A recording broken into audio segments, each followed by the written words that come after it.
This is IA Forward, your playbook for success as an independent insurance agent. Here to help you knock it out of the ballpark are your hosts, Shane Tatum and Tonya Lead. Welcome to IA Forward. Shane, you and I are both big fans of Simon Sinek. I guess that makes us Sinecites. Sinekers? I don't know. Yeah. And we talk about the infinite game a lot, but sometimes in a market the way our market is right now, you just need a win. And you want to know how to win right now. And the championship is way off the long-term game, like it's out there, but sometimes you just need a win today. It's interesting that you brought this up because I've been having this conversation with agents. I've been having this conversation internally. When the economy, the market, inflation is normal, when all these things are maybe what we think used to be normal, when we go back maybe 5 or 6 years and we think about things pre-COVID, and it was really easy to talk about infinite game, and it's really easy to talk about policy per customer ratios being above 2 or even higher, 2.5. Those are really easy conversations to get your head around. So I've been having conversations about this. Robbie and I, our managing director for agent development, he was just giving me a little snippet just in the last few days about a new partner agent, a couple of guys that come over from State Farm and started a new agency together from scratch with us. And they're killing it like 6 months in. And they're doing this in a ridiculous market. And they're doing this with a portfolio of markets that's, if we think about it, go back 5 or 6 years ago, that portfolio looks a lot different for them starting out than a new agent that started in 2019, say. And so it's really absent of these big independent agency brands in a way. They're good carriers, but it's absent of those normal, traditional, large brands. And they're just doing really well. And Robbie made the comment, said, yeah, the only thing is they're a little heavy on the auto right now. And I'm like, that's okay. They're winning the game right now. They're bridging towards being able to be in a better position to play the infinite game. For me, being that champion of the cynic conversation around playing the infinite game in business is that when you have a bunch of salespeople, you got to have finite games within the infinite game. And Cynic actually talks about that, but we forget about that. He talks about there's got to be some finite games as you go.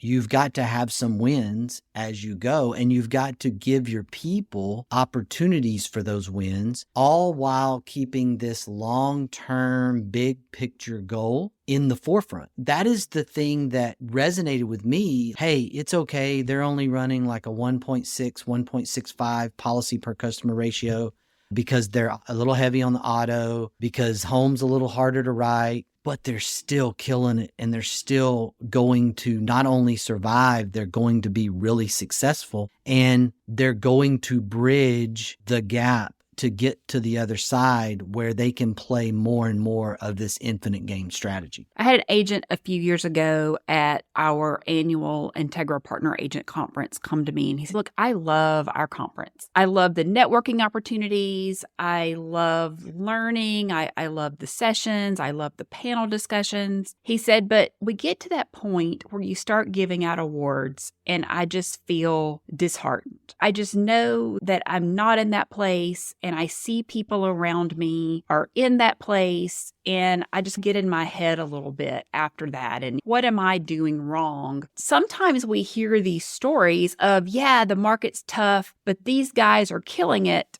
but I'm not killing it. So what's wrong with me? This is why you need to go to events. This is why you need to learn. This is why you need to always be in developing mode. I am not a huge fan of these award things. We do them.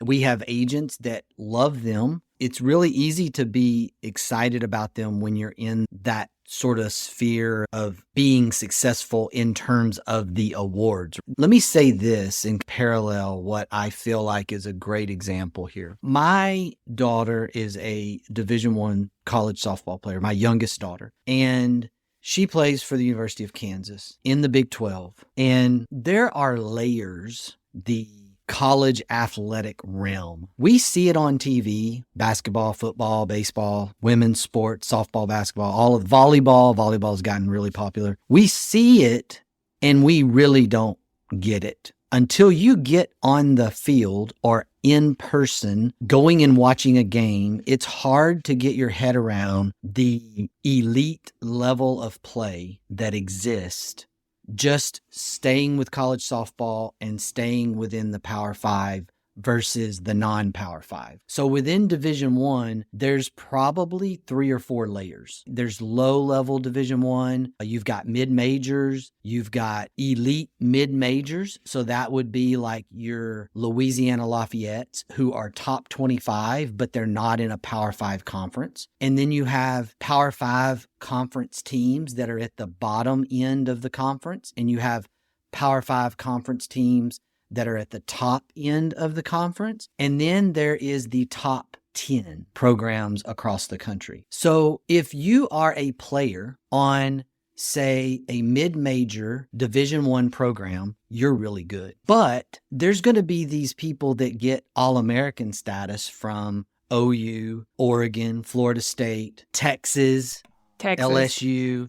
Does that mean that you're not good? No. And I see this within the spectrum of different athletes within a program like a Big 12 program. And then you start to understand that there's these layers. And this is one of the statements that I tell my daughter. Don't forget, you're one of about 240 female athletes that get to play in the Big 12 in the world. So when you start breaking down these elements and you understand that just because you didn't, quote, win the award doesn't mean you're not having success. But that's the problem. Comparison is the thief of joy. And what we're comparing ourselves to is we're comparing ourselves to the award winner. And maybe that award winner is at an elite status that you're not at, but that doesn't mean that you're not successful, you're not good, you're not capable, you're not winning. And that's a very close element to what the mental counseling that I have done with my daughter about understand that if you start comparing yourself across some of the girls that you played travel softball with who were high school All-Americans that are now dominating as a freshman at the University of Florida, they were dominating in travel ball at the age of 12. They're the Michael Jordans and Kobe Bryants of softball. And so when they went into their college freshman year in the SEC, guess what? They're dominating the juniors and seniors because they're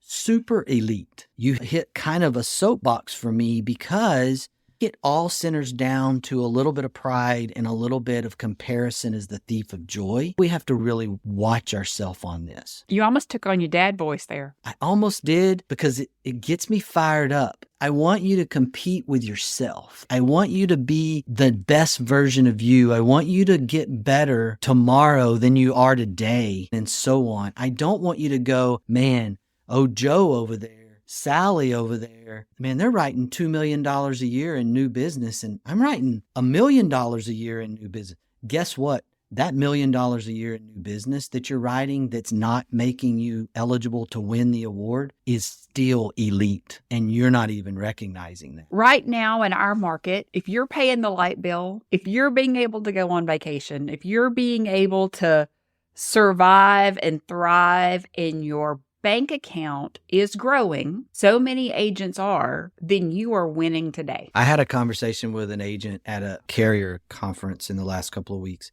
and the first thing out of their mouth was negative, this market, To set the context stage here, I know them very well, so I can say it this way. And I'm like, I know, but is your bank account shrinking? And then it's, no, shut up. I hate that. I hate it when you say that. I hate it when that answer is the answer you give. And I'm like, so what's the problem? They're like, if you really want to get down to it, my age, I don't want to be working this hard. Okay, now we're getting somewhere. You're making more money, but you're working your butt off to make that money. And that wasn't supposed to be what it is. And that is understandable. And that is a fair, debatable argument. You're 20 years into the insurance industry and you're working harder than you've ever worked, but you're making more money than you've ever made. And so reconciling that was part of the conversation that I got into with this particular agent. That's a fair argument. The newer agents are finding themselves working harder, but really don't have this perspective of 10 years ago, and they're growing and they're doing well because the market's so disrupted that they're still getting opportunities. And if you're part of the right agent network and the portfolio is enough, then you're doing pretty good. And you don't even realize that things are terrible compared to 5 years ago because you got no comparison to 5 years ago. And so we've got this either end of the scale kind of thing going on. The core of it is that we're tired and we're working hard, and we didn't want to be working this hard in year 8, 12, 20, or whatever year it is. And we find that we're just having to do more work. That's frustrating. But what are we going to do about it? Other than gripe, what are we going to do about it? Other than roll up our sleeves? You can sell, you can get out, but what are you going to do that's this good of an industry, that's this infinite gain minded, that gives you the same work-life equation? Is there something else out there? Because that's great. Sell and go. I haven't found it. I personally love it so much that I'm willing to work harder to make the same or more money to bridge this to the other side. I love that you brought up this idea of I just don't want to work that hard. I remember several years ago when I came on board at Integra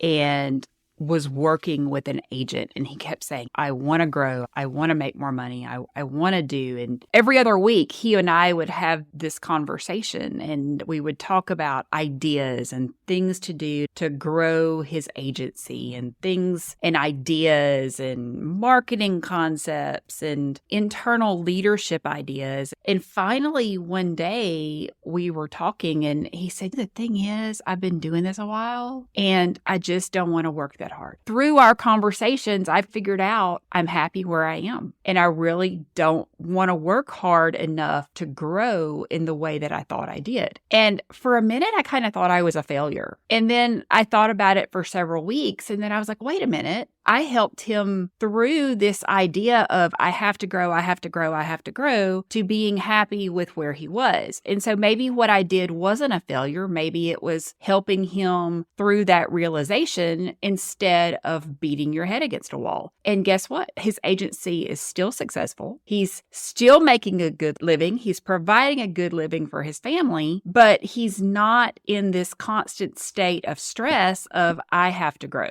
That is a core thing that we should take away there. We have this thing that we have to grow, and not everybody is at that spot where they do have to grow, or the point shouldn't be to grow. That's the salesperson in us. That's our problem right now with the marketplace, is as carrier have capacities drying up and dried up, and we have problems getting new accounts placed. And that's what's driving us crazy. Yes, we've lost some clients, but we're retaining most because the whole market's crazy. And they might think they're going to go somewhere else, but then they come back to you. And so your retention's pretty good and your revenue's is increasing. But we have this mental thing that we're not selling as much as we usually sell. Because of salespeople not being able to sell, we think we're failing. When in reality, we're may not be growing other than rate growth. We may not be growing policy count, client count. We're thinking the sky is falling. But that's because we have this mentality that if we're not growing, we're dying. And that's been said across the industry. If you're not growing, you're dying. That's not necessarily the case. The independent agency system has changed so much over the last 20 years. It's become so much more than just a sales organization and been so innovative. And that's a thing that we do need to grab a hold of, is that we should never be in this grow to grow mindset. That is definitely not an infinite gain kind of thought. It's very short term, and maybe you need to grow to make yourself feel better. Maybe it's a short term win that we're talking about, but you don't have to just grow to grow. And matter of fact, the whole point should never be to grow for the sake of growth. The point should be to grow because you need to reach another level of scale, reach another level of revenue per employee. You need to increase your profit margins. You grow because you've made an investment, so you have expenses of building infrastructure of staff, and then you need to grow so that you hit the right profit margin so that your value of your company increases. That's a great reason to grow. But I'm at 3 million in premium and I want to grow to 5 million in premium. Fantastic. Why do you want to do that? I need you to be able to answer that question for yourself. And whatever the answer is probably good enough. But I don't want you to just say, I need to grow from 3 to 5 million. Why do you need to do that? Why do you need to grow? Those are things that we just skip over as salespeople. We think, you know what? I got to grow. I got to get bigger. There's a lot that goes into getting bigger. You have to develop management and processes and so many different things that you may not have as a solopreneur or a 2 to 3 person shop. There's a whole nother infrastructure element of cost that you have to think about if you want to grow. How many times have you seen an agency go from 3 to 5 million and have profitability plummet? Most of the time, upwards of 90%. Okay, say that again for the people in the cheap seats. Let's just call it every time. Sure, there are a few exceptions. And the few exceptions don't add to their expense. And that's where normally things are going awry. I know agents that went from 2 to 4 million and stayed a solopreneur by adding a couple of VAs, and they're very hands-on and they do what they do and they're making a ton of money. Most people that are in the 2 to 3 million range that try to go to 5 add the people in order to go to 5 or 6. And what they find is that they enter this world I call no man's land,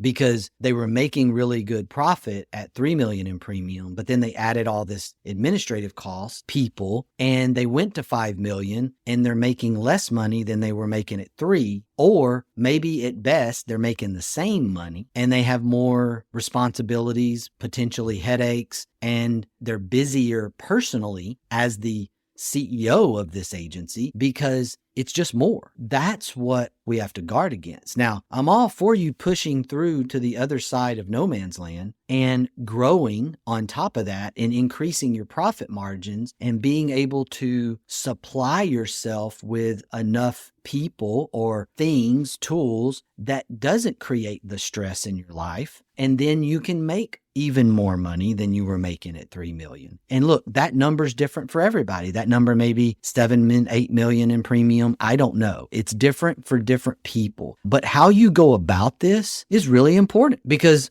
I'm looking at 3 or 4 agents in our agency network that are in that 4.3 to 4.5 million range in premium, and they're doing really well, but they really haven't added that infrastructure cost in order to make that happen in the traditional way. That's important. And if they go to 6 or 7 million, or they want to go there, they're going to have to add that. So the real question for them is, are they going to really be making more money and doing better all the way around? Capacity, family life, whatever, if they go from 4 or 4.5 million to 6.5 million?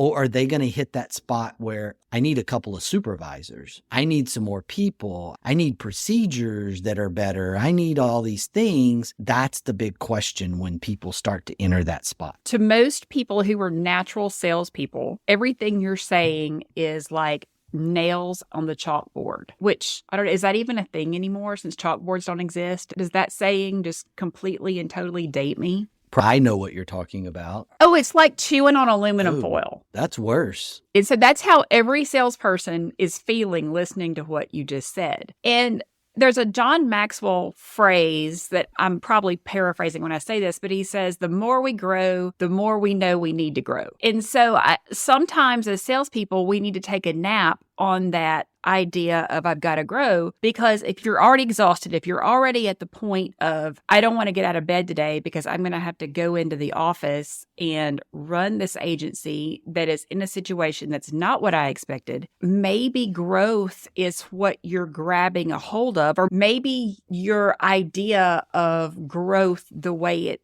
has always been is one of the reasons that you're exhausted. That's right. There are models out there. It's called being a producer for an agency, where you can stay a salesperson. You can do just so. You can do whatever you want. Being an agency owner, you're going to have to at some point transition. You're going to have to transition from singular salesperson to agency business ownership. There is a difference. Now, I'm not saying that everybody has to grow to the point of becoming, quote, the CEO of their business and get away from selling. I'm not saying you have to do that, but I am saying that back to the thing. I get depressed because people are winning these awards and I'm not. And this is where that comes from. You're a salesperson first and you're not making the transition, but you want something that requires you to make the transition, but you're not making the transition. That's the self-evaluation. And this still happens at the carrier level, whether you're part of an agency network or not. There's agents that are reaching a level that I'm like, wow, that's incredible, but I'm not really sure that I want to do what they've done to achieve that goal. I'm going to have to change our infrastructure. I'm going to have to consider taking on outside capital. I'm going to have to consider a board of directors. I'm going to have to be a different type of CEO in order to reach that level. I don't know that I want to do that. My own examples are the same as the examples of your agency, just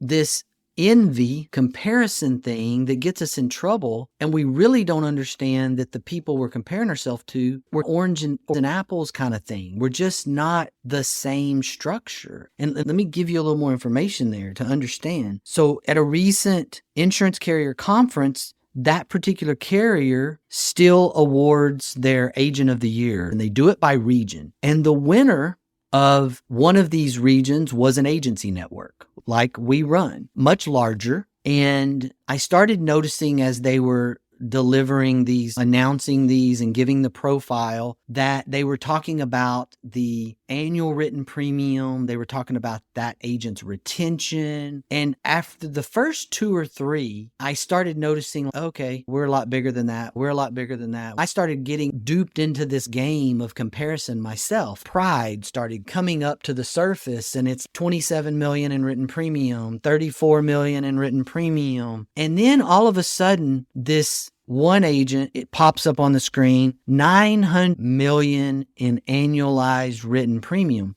And then it hit me, that was that agency's written premium with that carrier. It wasn't the total written premium. It was the written premium with that carrier. And I had a good grief moment. And it was like, okay, wait a minute. And I went back to the first four agents that were announced and realized that was the written premium with that carrier. It wasn't their overall written premium. And it just started hitting me that, my gosh, the infrastructure that it takes. They're at 965 million with this carrier. They're probably at about 4 billion roughly in written premium as an agency organization. The amount of infrastructure and time and build out and investment and energy that it takes to build everything that is necessary to run a $4 billion insurance organization, agency broker organization, not company, is absolutely makes me exhausted. I'm one of the most intrinsically motivated people ever. I don't have to be motivated for anything, but that's exhausting. I'm not motivated by that. There's a lot of room for me to play as a CEO of an organization in the space that I'm in. That's a lot less than that. If I catch myself thinking I've got to try to be that person without thinking about everything else that goes with building what they've built, then I am comparing myself as an apple to an orange. It doesn't work. And that's what we are doing when we can start down this comparison game and think that someone's being successful and I'm not being as successful. That's not true. That CEO may not be making any more money than I'm making. That's what I don't think people understand. They just don't understand. They automatically assume the bigger you are, the more you're making. And that is just not true. I do want to clarify, we love growth. We love growth. We love profitability. We love helping agents be successful and grow and be profitable. So I don't want anything about this podcast to come across as we think growth is bad. This is not our mindset. We love growth, and we are in a place where we're growing. We are very blessed right now. Our first quarter growth in 2024 is eclipsing our 2023 growth rate by 20%. So yes, we love growth. And this is the part of the show where Tonya tries to make sure that Shane doesn't take us off our rocker here. So she's right. She's right, 100% right. But it is a little bit of a pet peeve of mine that we do get into this comparison game. And it is societal. We do this everywhere. Their kid is better than my kid, or my kid's better than their kid, or my church is doing more outreach than their church. We have this sickness in society where this comparison game is eating us alive. And that's what keeps us from getting those wins in the right now. We struggle with the win right now because of the comparison game. We have to get out of that. We have to move beyond this comparison environment and understand that what we're doing is pretty good. My daughter's doing really well. She's one of 240 girls in the world playing on a softball roster in the Big 12. Is she an All-American candidate in 2024? No, she is not. Does that make her less? Absolutely not. Did she steal a base last week? Absolutely. Absolutely. She has a fantastic on-base percentage this year. One of her goals going into this year was to cut down her strikeouts. I'm going to jinx her on this, but she has not struck out this year. That's a huge right now win. Those are the kinds of things we need to be doing. That's the kind of thinking that we need to be doing. I'm going to leave us today with this quote from the great John Wooden. Success is a peace of mind, which is a direct result of self-satisfaction in knowing you did your best to become the best you are capable of becoming. Attitude's a choice. Make a great one. Bye, y'all. Ready to get the ball rolling with your independent agency? Learn more at IntegraAgent.com. That's IntegraAgent.com. Thank you for joining us on IA Forward. Make sure you never miss a show by clicking the subscribe button now, or learn more at IAForward.com.